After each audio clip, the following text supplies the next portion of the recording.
ओम शांति। आज 11 नवंबर 2023 की साकार मधुर मुरली। आज के मधुर मुरली के सार में मीठे मीठे बाप दादा ने कहा, मीठे बच्चे, जितना तुम बाप को याद करेंगे उतना तुम्हारी बुद्धि का ताला खुलेगा। जिन्हें घड़ी घड़ी बाप की याद भूल जाती है वह है अनलक्की बच्चे। प्रश्न, खाता जमा करने का आधार क्या है? सबसे बड़ी कमाई किसमें है? उत्तर, खाता जमा होता है दान करने से।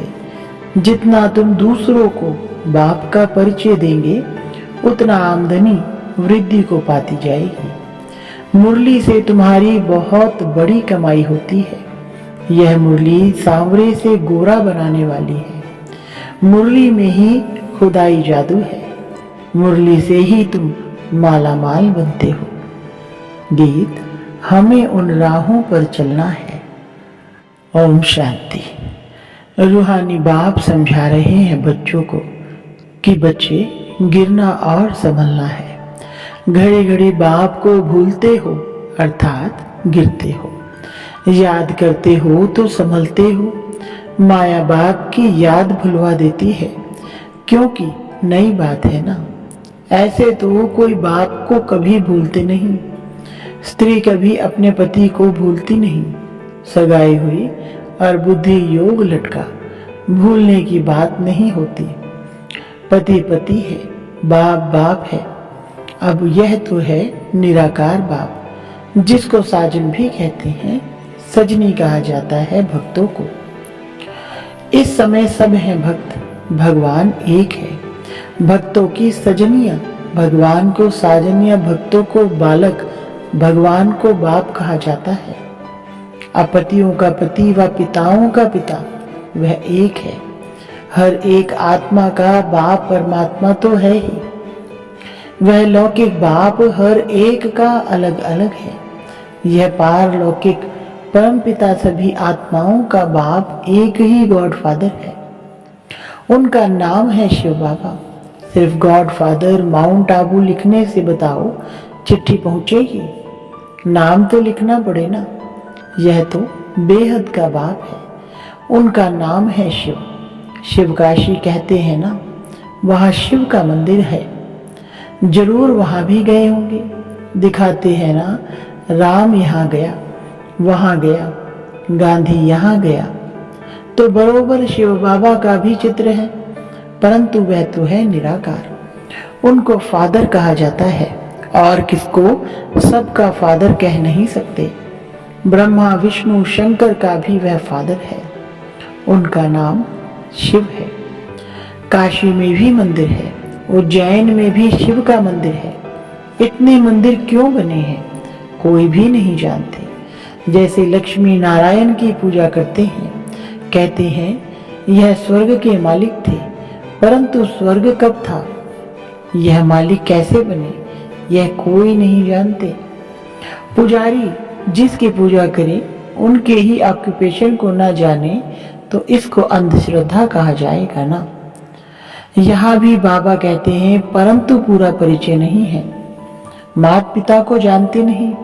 लक्ष्मी नारायण के पुजारी पूजा करते हैं, शिव के मंदिर में जाकर महिमा करते हैं, गाते हैं तुम मात पिता, परंतु वह कैसे मात पिता है, कब बने थे, कुछ भी नहीं जानते। भारतवासी ही बिल्कुल नहीं जानते।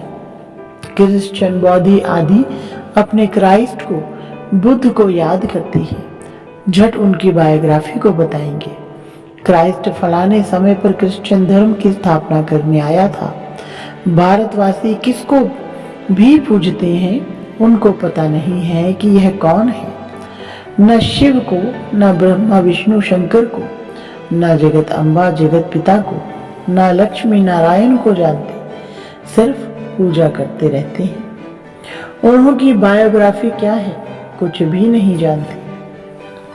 बाप आत्माओं को बैठ समझाते हैं, तुम जब स्वर्ग में थे तो तुम्हारी आत्मा और शरीर दोनों पवित्र थे। तुम राज्य करते थे, जानते हो बरोबर हम राज्य करते थे। हमने पुनर्जन्म लिए, 84 जन्म भोगते भोगते बादशाही गवा दी। गोरे से काले बन गए हैं, सुंदर थे अब श्याम बन गए हैं। आजकल नारायण को भी सांवरा दिखाते हैं तो सिद्ध होता है वही श्री कृष्ण श्री नारायण था, परंतु इन बातों को बिल्कुल समझते नहीं। यादव हैं मूसल इवेंट करने वाले, और कौरव पांडव भाई भाई थे। वह आसुरी भाई और यह दैवी भाई थे। यह भी आसुरी थे। इन्हों को बाप ने ऊंच बनाकर दैवी भाई बनाया है। दोनों भाइयों का क्या हुआ? बरोबर पांडवों की जीत हुई, कौरव विनाश हो गए। यहाँ बैठे हुए भी भल मम्मा बाबा कहते हैं, परंतु जानते नहीं हैं। बाप की श्रीमत पर नहीं चलते हैं। जानते नहीं हैं कि बाबा हमको राजयोग सिखला रहे हैं। निश्चय नहीं रहता। देह अभिमानी होने कारण देह के मित्र संबंधियों आदि को याद करते हैं। यहाँ तो देही बाप को याद करना है। यह नई बात हो गई। मनुष्य कोई समझा ना सके। यहाँ माता पिता के पास बैठे हुए भी उनको जानते नहीं। यह वंडर है ना। जन्म ही यहाँ हुआ, फिर भी जानते नहीं, क्योंकि निराकार है। उनको अच्छी रीति समझ नहीं सकते। उसकी मत पर नहीं चलते तो फिर आश्चर्यवत भागंती हो जाते हैं, जिससे स्वर्ग का 21 जन्मों का वर्षा मिलता है। उनको नहीं जानने से भाग जाते हैं। जो बाप को जानते हैं उनको बख्तावर कहा जाता है। दुख से लिबरेट करने वाला तो एक ही बाप है। दुनिया में दुख तो बहुत है ना। यह है ही भ्रष्टाचारी राज्य। ड्रामा अनुसार फिर भी 5000 वर्ष बाद ऐसी ही भ्रष्टाचारी सृष्टि होगी। फिर बाप आकर सत्युगी श्रेष्ठाचारी स्वराज्य स्थापन करेंगे। तो मनुष्य से देवता बनने आए हो। यह है मनुष्यों की दुनिया। देवताओं की दुनिया सत्युग में होती है। यहाँ है पतित मनुष्य, पावन देवताएं सत्युग में होते हैं। यह तुमको ही समझाया जाता है। जो तुम ब्राह्मण बने हो, जो ब्राह्मण बनते जाएंगे उनको समझाते जाएंगे। सब तो ब्राह्मण नहीं बनेंगे। जो ब्राह्मण बनते हैं वही फिर देवता बनेंगे। ब्राह्मण ना बना तो देवता बन ना सके। बाबा मम्मा कहा तो ब्राह्मण कुल में आया। फिर है सारा पढ़ाई के पुरुषार्थ पर मदार। यह है किंगडम स्थापन हो रही है। और इब्राहिम, बुद्ध आदि कोई किंगडम स्थापन नहीं करते हैं। क्राइस्ट अकेला आया, किसी में प्रवेश कर क्रिश्चियन धर्म स्थापन किया। फिर जो क्रिश्चियन धर्म की आत्माएं ऊपर में है वह आती रहती है। अभी सब क्रिश्चियंस की आत्माएं यहाँ हैं। अभी अंत में सबको वापस जाना है। बाप सभी का गाइड बन सबको दुख से लिबरेट करते हैं। बाप ही है सारी ह्यूमैनिटी का लिबरेटर और गाइड। सब आत्माओं को वापस ले जाएंगे। आत्मा पतित होने कारण वापस जा नहीं सकती। निराकारी दुनिया तो पावन है ना। अभी यह साकारी सृष्टि पतित है। अब इन सबको पावन कौन बनाए जो निराकारी दुनिया में जा सके। इसलिए बुलाते हैं, ओ गॉड फादर आओ। गॉड फादर आकर बतलाते हैं कि मैं एक ही बार आता हूँ जब सारी दुनिया भ्रष्टाचारी बन जाती है। कितनी गोलियां बारूद आदि बनाते रहते हैं एक दो को मारने के लिए। एक तो बॉम्ब्स बना रहे हैं, दूसरे फिर नेचुरल कैलेमिटीज, फ्लड्स, अर्थक्वेक आदि होंगी। बिजली चमकेगी, बीमार पड़ जाएंगे, क्योंकि खाद तो बननी है ना। गंद की ही खाद बनती है ना। तो इस सारी सृष्टि को खाद चाहिए जो फिर फर्स्ट क्लास उत्पत्ति हो। सतयुग में सिर्फ भारत ही था। अब इतने सबका विनाश होना है। बाप कहते हैं, मैं आकर दैवी सावधानी स्थापन करता हूँ और सब खत्म हो जाएंगे। बाकी तुम स्वर्ग में जाएंगे। स्वर्ग को तो सब याद करते हैं ना, परंतु स्वर्ग कहाँ किसको जाता है यह कोई को पता नहीं। कोई भी मरेगा कहेंगे स्वर्गवासी हुआ। अरे कलयुग में जो मरेंगे तो जरूर पुनर्जन्म कलयुग में ही लेंगे ना। इतना भी अक्ल कोई में नहीं है। डॉक्टर ऑफ फिलॉसफी आदि नाम रखाते हैं, समझते कुछ नहीं।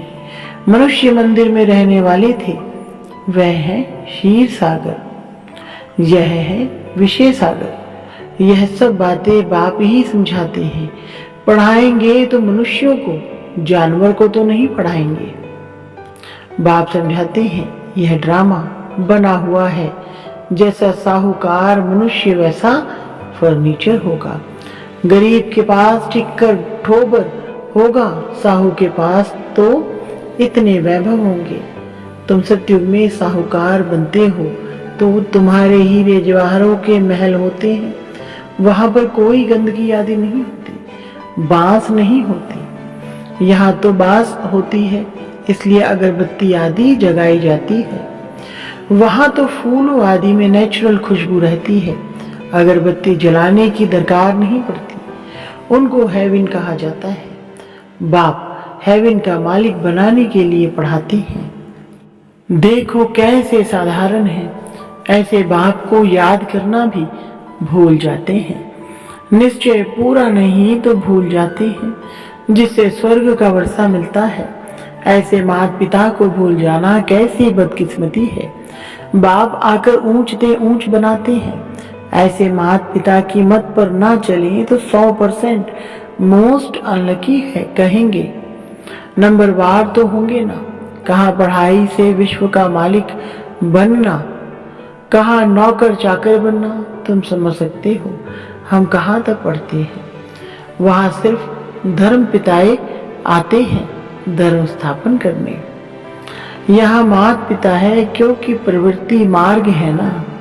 पवित्र प्रवृत्ति मार्ग था, अभी है अपवित्र प्रवृत्ति मार्ग। लक्ष्मी नारायण पवित्र थे तो उन्हों की संतान भी पवित्र थी।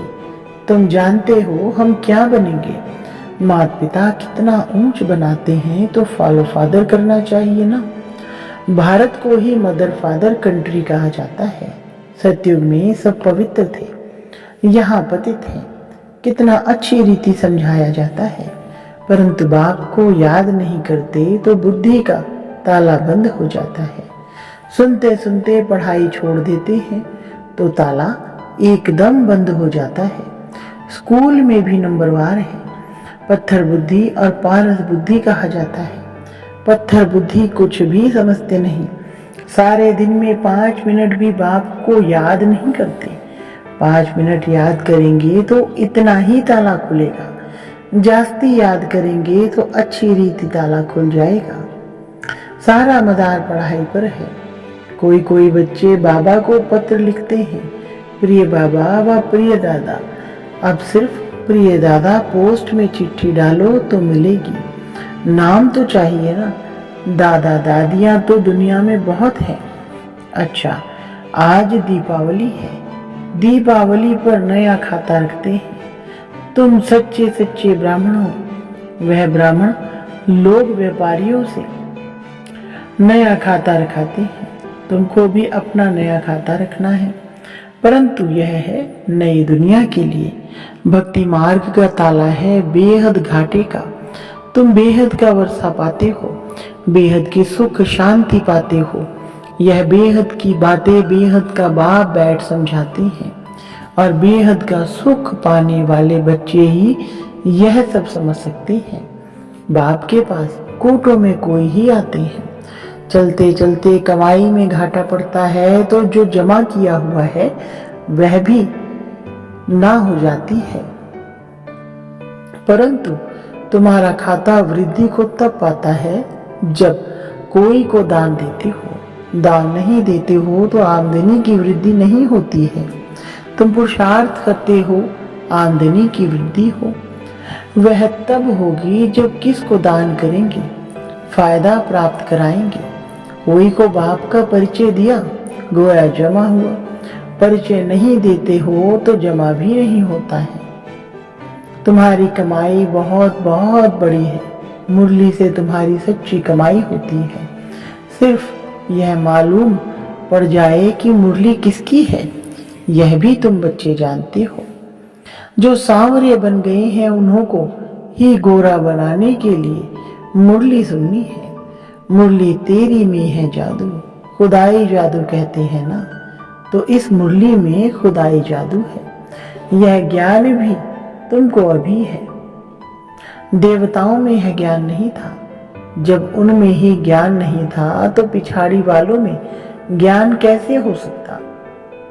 शास्त्र आदि भी जो बाद में बनते हैं वह सब खत्म हो जाएंगे। तुम्हारी यह सच्ची गीताएं तो बहुत थोड़ी हैं। दुनिया में तो यह गीताएं लाखों की अंदाज में होंगी। वास्तव में यह चित्र ही सच्ची गीता है। उस गीता से इतना नहीं समझ सकेंगे जितना इन चित्रों से समझ सकेंगे। अच्छा, मीठे मीठे सिकिलधे बच्चों प्रति माता पिता बाप दादा का याद प्यार और गुड मॉर्निंग। रूहानी बाप की रूहानी बच्चों को नमस्ते।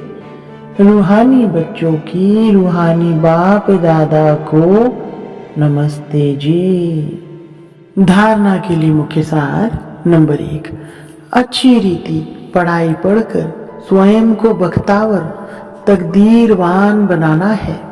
देवता बनने के लिए पक्का ब्राह्मण बनना है। नंबर 2, देही बाप को याद करने के लिए देही अभिमानी बनना है। देह को भी भूलने का अभ्यास करना है। वरदान, सदा अपने को सारथी और साक्षी समझ देहभान से न्यारे रहने वाले योग युक्त भव। विस्तार, योग युक्त रहने की सरल विधि है। सदा अपने को सारथी और साक्षी समझकर चलना। इस रथ को चलाने वाली हम एक आत्मा सारथी है। यह स्मृति स्वतः इस रथ अथवा देह से व किसी भी प्रकार के देहभान से न्यारा बना देती है। देहभान नहीं तो सहज योग युक्त बन जाते और हर कर्म भी युक्ति युक्त होता है। स्वयं को सारथी समझने से सर्व कर्मेंद्रियां अपने कंट्रोल में रहती हैं। वह किसी भी कर्मेंद्रिय के वश नहीं हो सकते। स्लोगन, विजयी आत्मा बनना है तो अटेंशन और अभ्यास, इसे निजी संस्कार बना लो। अच्छा, ओम शांति।